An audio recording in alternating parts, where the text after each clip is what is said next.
Kan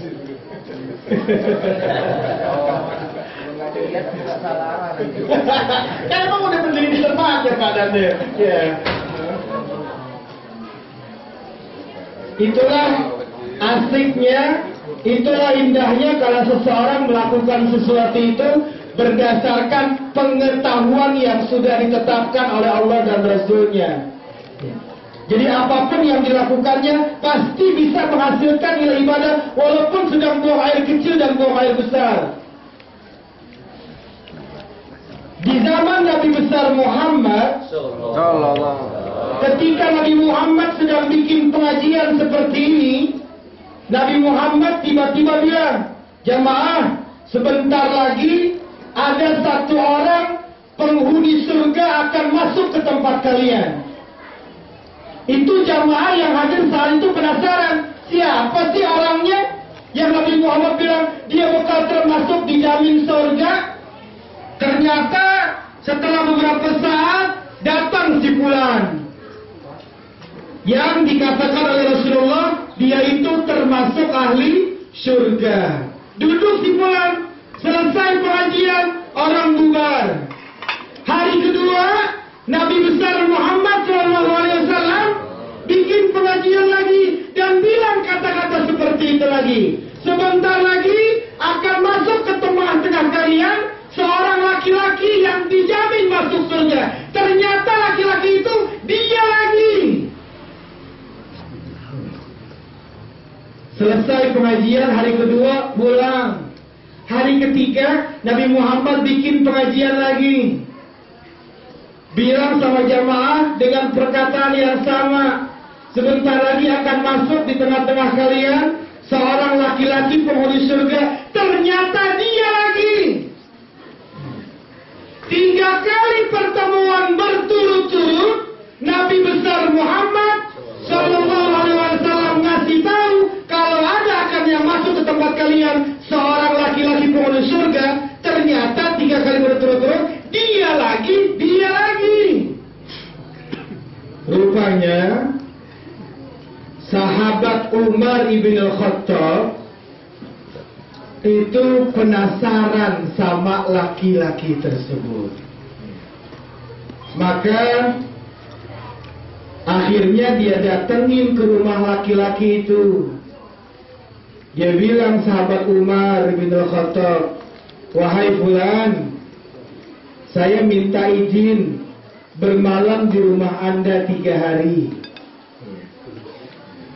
Karena tetamu itu batasnya kalau bertetamu ke rumah orang itu sebatas 3 hari. Selama 3 hari tuan rumah ya wajib untuk menjamunya.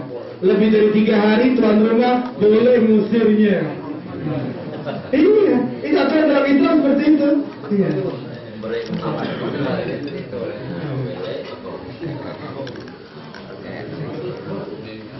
Jadi bapak-bapak, ibu-ibu, sahabat Umar bin Khattab dia minta izin, kepengen bermalam 3 hari di rumah dia, kepengen tahu kerjaannya hari-hari ngapain tuh orang.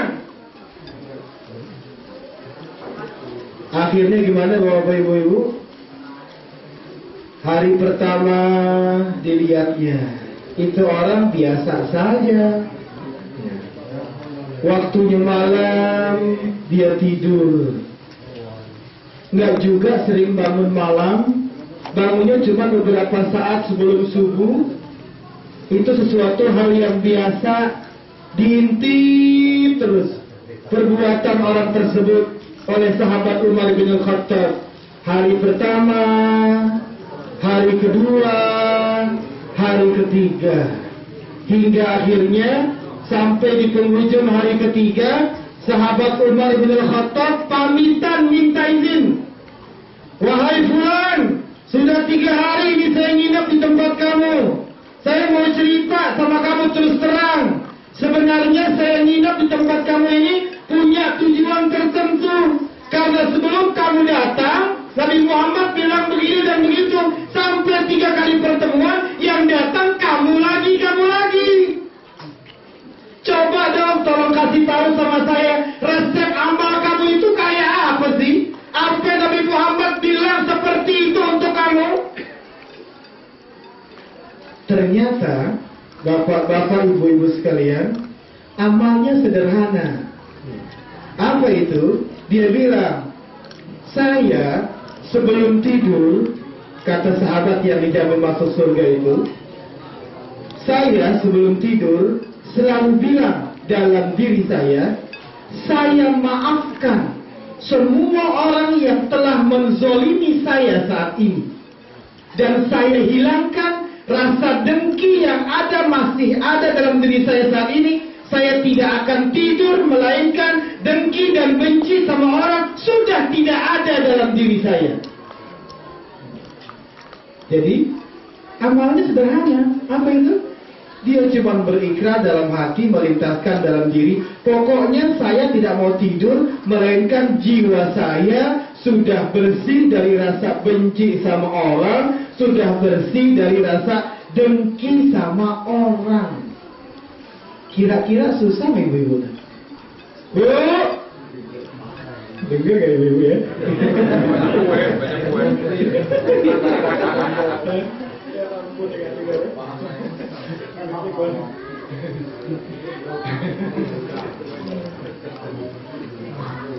Ibu-ibu dengar?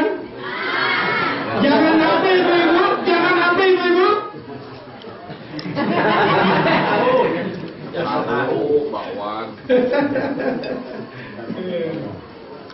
Jadi amalannya kelihatannya sederhana kan, Bapak-Ibu sekalian?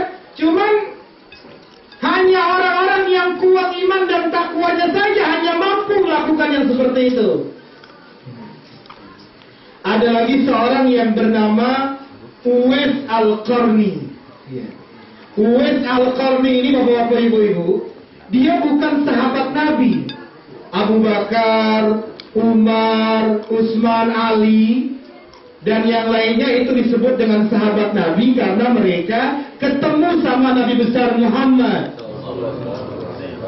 Orang yang tidak ketemu dengan Nabi Muhammad tetapi ketemu dengan sahabat Nabi Muhammad, mereka disebut dengan tabi'in. Jadi ada seorang tabi'in, Bapak-bapak, Ibu-ibu, bernama Uwais Al-Qarni. Dia tidak pernah bertemu dengan Nabi besar Muhammad.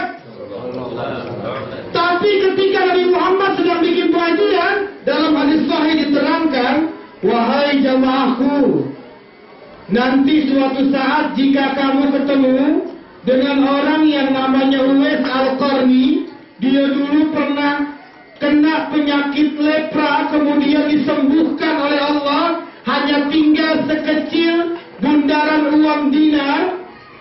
Jika kamu ketemu sama dia, kirim salam dari aku dan minta doa kepadanya.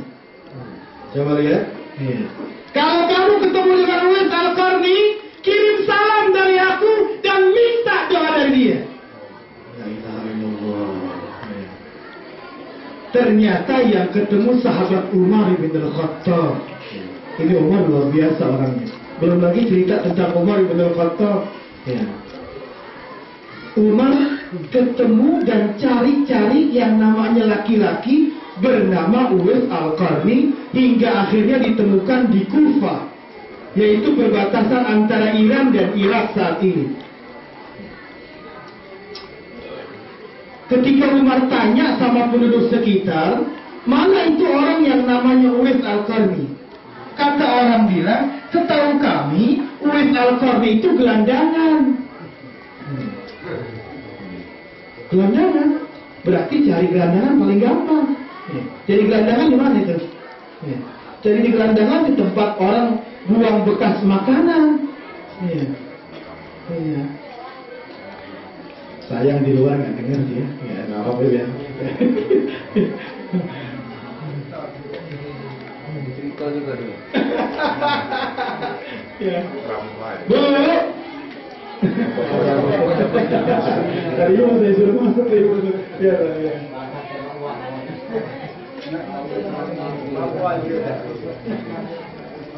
Kita lanjutkan. Iya. Allah yang sampaikan, ya iman sama ibu-ibu yang luar biasa.